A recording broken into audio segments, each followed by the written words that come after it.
Hello दोस्तों। सी language सीखने की सीरीज़ का आज 7वां लेक्चर है।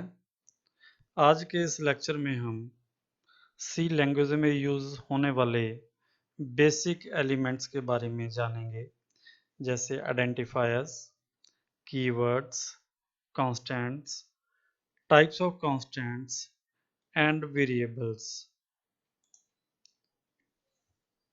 दोस्तों, जैसे हम अपनी ज़िंदगी में कोई लैंग्वेज सीखते हैं, जैसे इंग्लिश, तो इंग्लिश सीखने के लिए सबसे पहले हम अल्फ़ाबेट्स सीखते हैं। फिर उन अल्फ़ाबेट्स को जोड़ते हुए हम वर्ड्स बनाते हैं। फिर उन वर्ड्स को कंबाइन करते हुए हम सेंटेंसेस बनाते हैं। फिर उन सेंटेंसेस को जोड़ते हुए हम पैराग्राफ्स जहाँ कोई आर्टिकल्स लिखते हैं। वैसे ही सी लैंग्वेज में भी अल्फ़ाबेट्स की तरह कुछ सिंबल्स, कुछ अल्फ़ाबेट्स या कोई डिजिट्स यूज़ करते हैं, जिन्हें हम सी करैक्टर सेट कहते हैं। जैसे अल्फ़ाबेट्स इन अपर केस, अल्फ़ाबेट्स इन लोअर केस, फिर 0 to 9 डिजिट्स, स्पेशल सिंबल्स और कुछ वाइट स्पेस करैक्टर्स जैसे blank space, new line character, carriage return, vertical tab, horizontal tab, form fee. सबसे पहले हम ये समझते हैं कि सी करैक्टर सेट होते क्या हैं। ये C character set basic building blocks होते हैं जो सी प्रोग्रामिंग के कुछ बेसिक एलिमेंट्स को बनाने के काम आते हैं, जैसे variables, identifiers, escape sequences, constants, expressions extra, जो हम अपने आने वाले लेक्चर्स में समझेंगे। सबसे पहले हम सी करैक्टर सीखते हैं। सी करैक्टर को हम कंबाइन करते हुए कुछ आइडेंटिफायर्स बनाते हैं। आइडेंटिफायर्स में क्या आते हैं? कीवर्ड्स, कांस्टेंट्स और वेरिएबल्स। इन आइडेंटिफायर्स को हम कंबाइन करते हुए कुछ इंस्ट्रक्शंस बनाते हैं और हमारे पास डाटा टाइप डिक्लेरेशन इंस्ट्रक्शंस होती हैं, इनपुट आउटपुट इंस्ट्रक्शंस होती हैं, अरिथमेटिक इंस्ट्रक्शंस होती हैं, कंट्रोल इंस्ट्रक्शंस होती हैं, जो हम आने वाले लेक्चर्स में करेंगे। और इन सब इंस्ट्रक्शंस को कंबाइन करते हुए हम सी प्रोग्राम बनाएंगे। तो इस लेक्चर में हम जानेंगे कि आइडेंटिफायर्स क्या होते हैं और उनमें ये सीखेंगे कीवर्ड्स क्या होते हैं, कांस्टेंट्स क्या होते हैं, वेरिएबल्स क्या होते हैं। तो सबसे पहले हम समझते हैं आइडेंटिफायर क्या होता है। इन सी every word is classified as an identifier or a keyword। जब भी हम सी प्रोग्राम में रिक्वायर्ड करैक्टर सेट्स को जोड़कर कुछ वर्ड्स बनाते हैं, तो उनको हम आइडेंटिफायर्स कहते हैं। और हर एक आइडेंटिफायर की अपनी एक आइडेंटिटी होती है। और identifiers are names given to various program elements like variables, functions, arrays, structures. हम अपने आने वाले लेक्चर्स में सीखेंगे कि कैसे हम वेरिएबल्स बनाते हैं, कैसे हम फंक्शंस बनाएंगे, कैसे हम एरेज बनाएंगे, जो स्ट्रक्चर्स बनाएंगे। फिर इन सब एलिमेंट्स को जो भी हम नेम देंगे, उनको हम क्या बोलेंगे? Identifiers.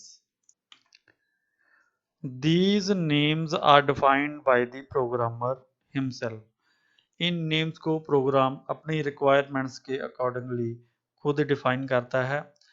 These names can be defined by using the letters A to Z in uppercase, A to Z in lowercase, 0 to 9 digits and an underscore। Identify names should be meaningful। जब भी कोई programmer किसी भी identifiers को बनाता है, तो वो अल्फ़ाबेट्स इन अपर केस और लोअर केस इनका यूज़ करता है। एज पर रिक्वायरमेंट्स वो डिजिट्स भी यूज़ करता है और अंडरस्कोर भी यूज़ करता है। परंतु हमें ये याद रखना चाहिए कि जब भी कोई आइडेंटिफायर बनाएं, तो उनका नेम मीनिंगफुल हो। मीनिंगफुल का मीनिंग यही है कि हम जो भी आइडेंटिफायर जिस पर्पस के लिए बना रहे हैं उस पर्पस को वो आइडेंटिफाई करता हो, कि हमें वो आइडेंटिफायर का नेम पढ़ते ही समझ लग जाए कि ये आइडेंटिफायर किस पर्पस के लिए बनाया गया है। और rules to name an identifier, हमने पहले पढ़ा कि प्रोग्रामर जो आइडेंटिफायर का नेम खुद लिखता है तो फिर कुछ रूल्स भी फॉलो करता है। तो रूल्स क्या, identifier name must begin with a letter और एन अंडरस्कोर। जो आइडेंटिफायर है उसका नेम हमेशा किसी लेटर या अंडरस्कोर से शुरू होना चाहिए, किसी भी डिजिट से शुरू नहीं होना चाहिए या किसी भी और स्पेशल सिंबल से शुरू नहीं होना चाहिए। वो सिर्फ और सिर्फ लेटर्स और अंडरस्कोर से शुरू होना चाहिए। Identifier name may be a combination of letters, digits and underscore। देखो कोई भी आइडेंटिफायर है उसका जो नेम है वो लेटर्स, डिजिट्स और अंडरस्कोर का कॉम्बिनेशन हो सकता है। Identifier name must not be as a reserve words. देखो कुछ रिजर्व वर्ड्स होते हैं जिन्हें हम कीवर्ड्स भी बोलते हैं। आइडेंटिफायर का नेम उस कीवर्ड्स जैसा नहीं होना चाहिए, क्योंकि वो सी लैंग्वेज में पहले ही रिजर्व किए गए हैं, उनका कुछ मीनिंग रिजर्व किया गया है, उनका कुछ वर्क रिजर्व किया गया है। इसलिए हम उन कीवर्ड्स का नेम एज आवर आइडेंटिफायर हम यूज नहीं कर सकते। Identifier name can not include spaces. देखो किसी भी आइडेंटिफायर का नेम रखना हो तो उसमें हम स्पेस नहीं दे सकते। जैसे हमने सेकंड रूल में पढ़ा, आइडेंटिफायर नेम में be a combination of letters, digits and underscore. जो आइडेंटिफायर नेम है वो लेटर्स, डिजिट्स और अंडरस्कोर का कॉम्बिनेशन ही होना चाहिए। सो उसमें हम कोई स्पेस नहीं दे सकते। स्पेस की जगह हम अंडरस्कोर यूज कर सकते हैं। Identifier name are case sensitive. देखो जो भी आइडेंटिफायर नेम है वो केस सेंसिटिव होता है। सो जो ये नेम लिखा है और ये नेम और ये नेम और ये name all are different specifiers. देखो इसमें हम एक कैपिटल लेटर यूज किया है, बाकी सारे स्मॉल लेटर यूज किए हैं। इसमें हमने सारे सभी जो लोअर केस यूज किया है, इसमें हम सभी अपर केस यूज किया है। इसमें हम पहला वर्ड लोअर केस है, बाकी अपर केस है। तो ये सारे डिफरेंट आइडेंटिफायर्स है, इसलिए हम ये बोलते हैं identifier names are case sensitive. Identifier name can be up to 8 characters long. Generally जो अभी हम आइडेंटिफायर्स बनाते हैं तो वो 8 कैरेक्टर्स लॉन्ग होना चाहिए, परंतु कुछ इम्प्लीमेंटेशंस है जो 31 कैरेक्टर्स तक भी उसको रिकॉग्नाइज कर सकती हैं। तो कुछ इम्प्लीमेंटेशंस इससे ज़्यादा वो रिकॉग्नाइज नहीं करते। सम वैलिड आइडेंटिफायर्स, यहाँ पर कुछ वैलिड आइडेंटिफायर्स नेम्स दिए गए हैं तो हम समझते हैं ये कैसे वैलिड है। देखो ये फर्स्ट ए है और अल्फ़ाबेट्स में आता है और रूल भी कहता है कि ये अल्फ़ाबेट्स हो सकते हैं। ये बी है, बी भी एक अल्फ़ाबेट है। सम है, वो भी कॉम्बिनेशन ऑफ अल्फ़ाबेट्स हैं। आगे हमारे पास एक और आइडेंटिफायर नेम दिया गया है रोल नंबर। तो यहाँ पर रोल और अंडरस्कोर और नंबर दिया गया है। जो अंडरस्कोर है वो स्पेस की जगह यूज किया गया है, सो फिर एक वैलिड आइडेंटिफायर हुआ। आगे है रोल नंबर्स। रोल नंबर्स को भी हमने रोल और नंबर्स दोनों को अलग अलग दे दिया, क्योंकि आर कैपिटल कर दी और फिर नंबर्स की एन कैपिटल कर दी, जिससे हमें आसानी से समझ आ जाता है रोल नंबर्स लिखा गया है। ये भी एक वैलिड आइडेंटिफायर है। आगे है नेम, ये भी एक वैलिड आइडेंटिफायर जिसमें मिक्स्ड केस यूज किए गए हैं, अपर और लोअर दोनों। और ये वाला नेम इस अंडरस्कोर से पहले शुरू होता है, इसलिए ये भी एक वैलिड आइडेंटिफायर है। एड्रेस वन, हमने जैसे पहले पढ़ा कि वो कॉम्बिनेशन ऑफ अल्फ़ाबेट्स अंडरस्कोर और डिजिट्स हो सकता है, तो इसमें हमने डिजिट लगा दिया एड्रेस 1 और ये एड्रेस 2। ये सभी वैलिड आइडेंटिफायर नेम्स हैं।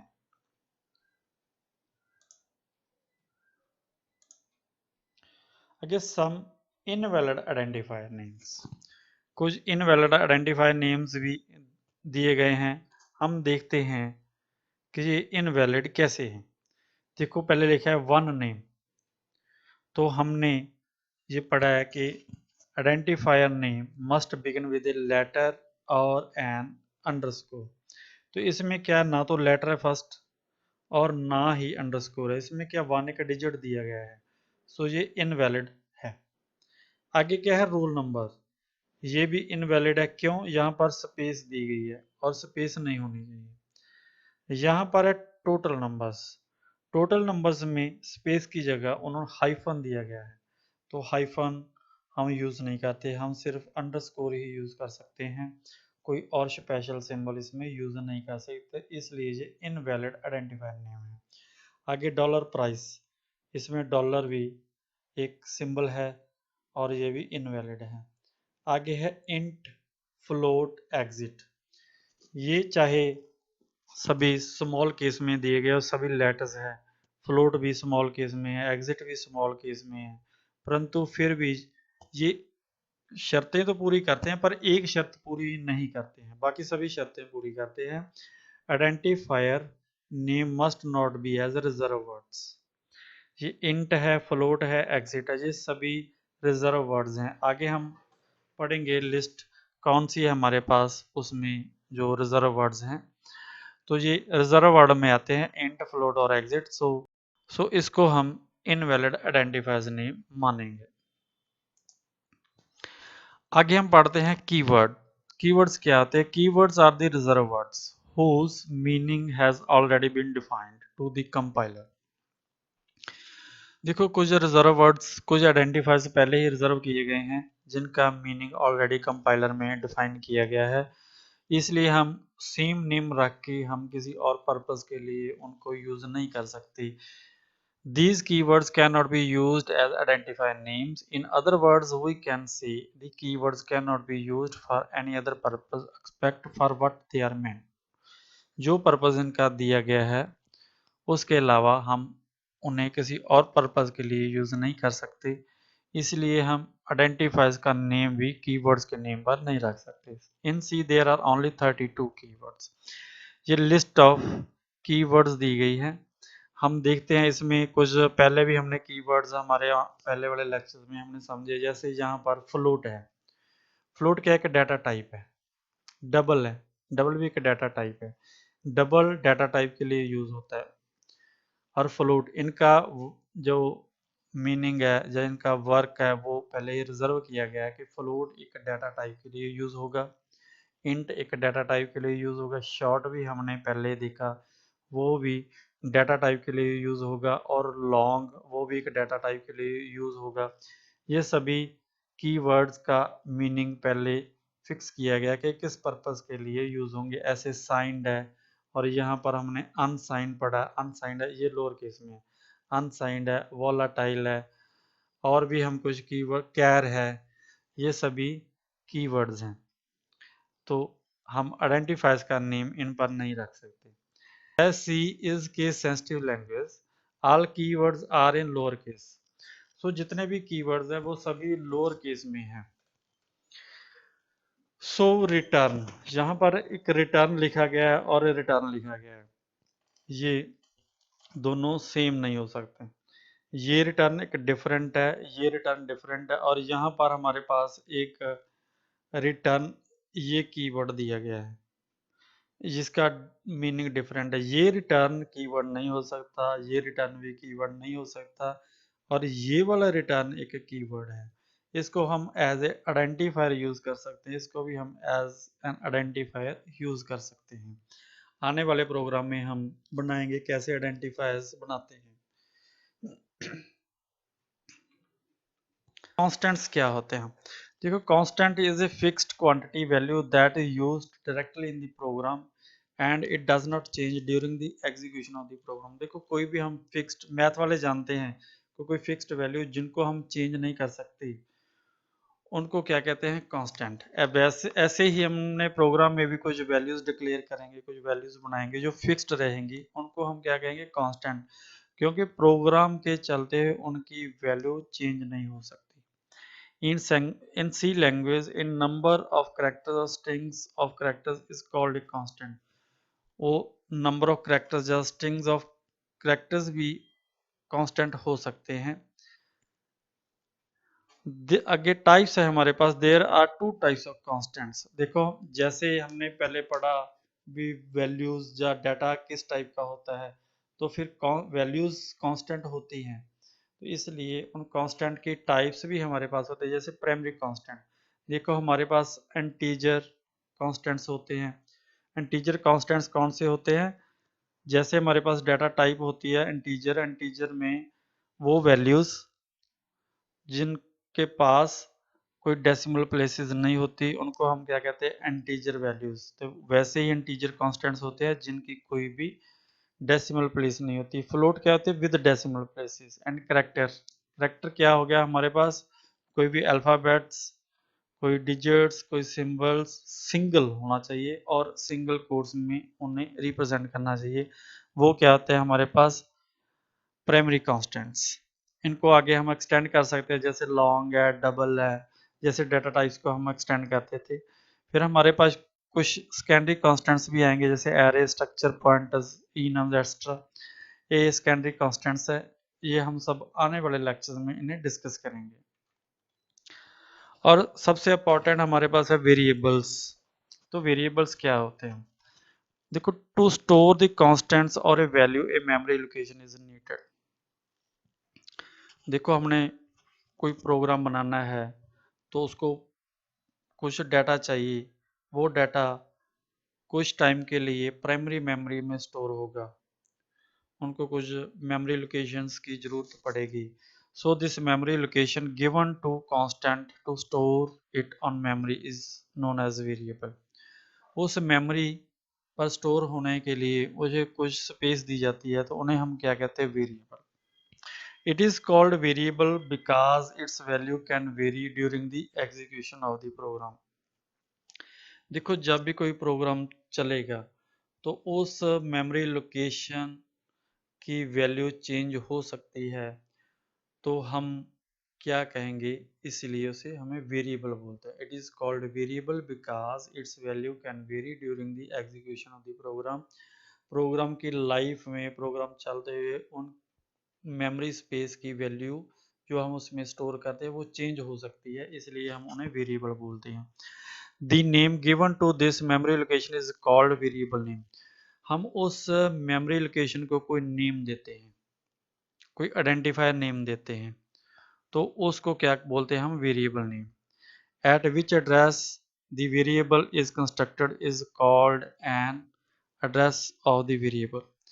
देखो जो भी मेमोरी होती है, रैम होती है, उनमें स्टोरेज सेल्स होते हैं जहाँ पर कोई डाटा स्टोर होता है, और हर एक स्टोरेज सेल का कोई ना कोई नंबर होगा। जैसे कोई हॉस्टल है, उसमें रूम नंबर्स होते हैं। जहाँ हम सिनेमा हॉल में जाते हैं, वहाँ पर चेयर्स होती हैं, चेयर नंबर होता है, तो वो क्या होता है, उस चेयर का एड्रेस। तो रूम नंबर क्या होता है, उस रूम का एड्रेस। वैसे ही वो मेमोरी सेल्स होते हैं, उनका भी एड्रेस होता है। फिर जिस एड्रेस पर वो वेरिएबल क्रिएट होता है, जहाँ जो भी स्पेस, जब जो मेमोरी सेल्स ऑक्यूपाइड होते हैं किसी भी डाटा जो वैल्यू को स्टोर करने के लिए, और जिस स्टोरेज सेल जहाँ उसका कोई नंबर होता है स्टोरेज सेल का, उसको हम क्या बोलते हैं, एड्रेस ऑफ वेरिएबल। देखो हमने क्या बोला है, the name given to this memory location is called variable name. हम उस मेमोरी को कोई नेम देते हैं, तो उस मेमोरी को नेम देने के लिए भी कुछ रूल्स होते हैं। तो हम फर्स्ट आइडेंटिफायर कर लगे हैं वेरिएबल, क्योंकि वेरिएबल भी तो एक आइडेंटिफायर है। तो फिर इसके रूल्स क्या हो गए, ए variable name is a combination of 1 to 8 alphabets, digits और अंडरस्कोर्स। देखो कोई भी वेरिएबल नेम है, वो 1 to 8 अल्फ़ाबेट्स, कोई भी 1 to 8 अल्फ़ाबेट्स मतलब 8 कैरेक्टर्स लॉन्ग हो सकता है, उसमें अल्फ़ाबेट्स हो सकते हैं, डिजिट्स हो सकते हैं, अंडरस्कोर हो सकते हैं। But some compilers allow you to name a variable with the length of 40 characters. कुछ compilers 8 से ज़्यादा हमें allow करते हैं। The first character in a variable name must be a letter and underscore treated as a letter. देखो हमने identifier में पढ़ा था कि कोई भी आइडेंटिफायर का नेम अल्फ़ाबेट से शुरू होना चाहिए या अंडरस्कोर से शुरू होना चाहिए। तो वेरिएबल भी तो एक आइडेंटिफायर है, इसीलिए इसका जो फर्स्ट करैक्टर है वो लेटर होना चाहिए या अंडरस्कोर होना चाहिए। नो कॉमा और blank space are allowed within a variable name. Variable name में कोई भी कॉमा या स्पेशल सिंबल हम नहीं दे सकते, ब्लैंक स्पेसेस नहीं दे सकते। उनका क्या लिखा नेक्स्ट डी वाले में, no special symbol other than an underscore can be entered in variable name. Special symbol नहीं दे सकते, सिर्फ अंडरस्कोर दे सकते हैं। A reserve word keywords can not be used as a variable name. हमने रूल क्या पढ़ा था आइडेंटिफायर का कि आइडेंटिफायर नेम रिजर्व वर्ड्स के नेम पे नहीं होना चाहिए। ऐसे ही वेरिएबल भी तो एक आइडेंटिफायर है, इसलिए ये भी वेरिएबल का नेम एक रिजर्व वर्ड नहीं होना चाहिए। आने वाले लेक्चर्स में इन वेरिएबल को और अच्छे से पढ़ेंगे कि वेरिएबल की टाइप्स क्या होती हैं, वेरिएबल कैसे डिक्लेयर होते हैं, वेरिएबल्स में वैल्यूज़ कैसे स्टोर करवाई जाती हैं, फिर उन पर ऑपरेशंस कैसे किए जाते हैं, ये सब हम आने वाले लेक्चर्स में पढ़ेंगे। Thank you.